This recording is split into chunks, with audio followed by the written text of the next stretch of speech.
大家好，欢迎来到南非斯北语的第30堂课。今天我们要继续学习用斯北语讲时间。Mesong 意思是早上。Mesong Motshegare 意思是中午。Motshegare Phirima 意思是晚上。Phirima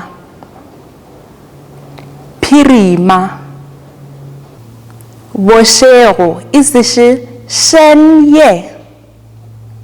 Vuxero 让我们再说一次。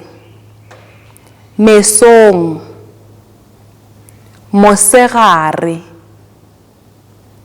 Phirima Vuxero。我们的课结束了，请记住要点赞、订阅和分享。下节课见，再见。